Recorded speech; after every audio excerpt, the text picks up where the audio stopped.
Hey, what's up mga boss? Manang araw sa lahat. So yun, may share lang ako sa inyo na nadaanan kong troubleshooting na sa engine na hindi umandar.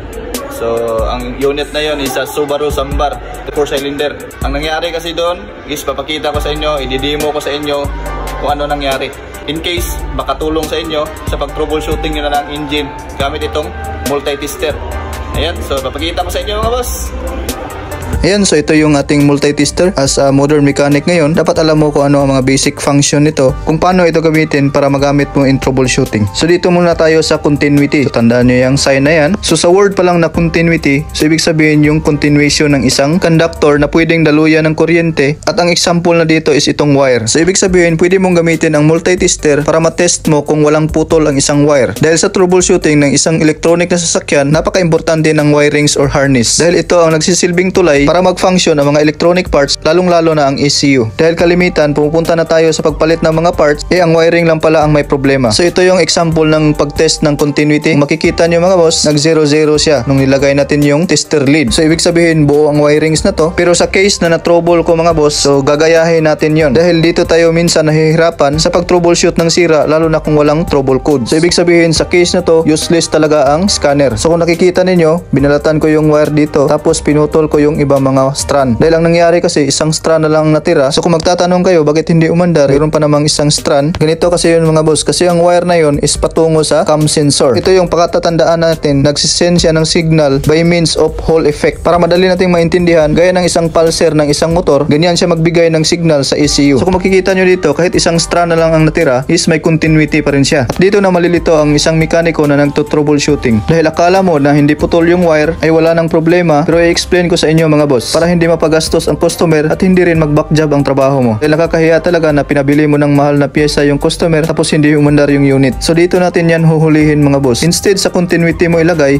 mo dito sa kanyang selection sa ohms. Ayan. So 200 ohms is enough. So, ang sinusukat natin dito is ang resistance ng isang wire. So kapag nagtitest ka ng resistance ng isang wire, syempre end-to-end ang pagtitest mo. At syempre nakabunot siya sa mga sockets or sa sensors para walang interruption sa pagtitest mo. So dito mag-start na tayong mag-test ng resistance ng wire na to. Ayan, so end to end, lagay lang natin yung test lead. Yan, so kung mapapansin nyo ang ating multi-tester is nasa 0.6 yung kanyang reading. Ayan, so isang strand lang to mga boss ang natira. At ngayon ang gagawin natin is i-dedicate natin tong maraming strand. Ayan, so bumaba siya sa 0.4. So ibig sabihin mga boss, nagbabago ang resistance ng isang wire depende sa laki or dami ng strand. At ang haba rin ng isang wire is nakaka-apekto rin sa resistance. Diba pansin nyo mga boss, kapag dinidikit natin siya is nagbabago yung kanyang reading. So baka sabihin niyo planted na yan. So para maintindihan nating mabuti mga boss, putuloy natin yan at gagawa tayo ng bago. Kaya nakaka-apekto na hindi umandar ang ganitong sitwasyon mga boss, dahil nga sa nasabi ko na ang camshaft sensor, crankshaft sensor, wheel speed sensor,